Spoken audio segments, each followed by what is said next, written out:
napapansin sa iyong mga kapaligiran.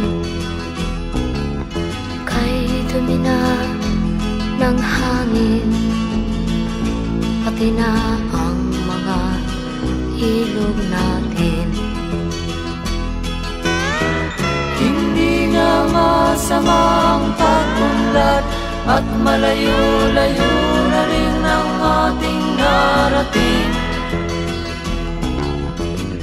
Ngunit masdan mo ang tubig sa dagat, dati kulay asul, ngayon'y naging itim.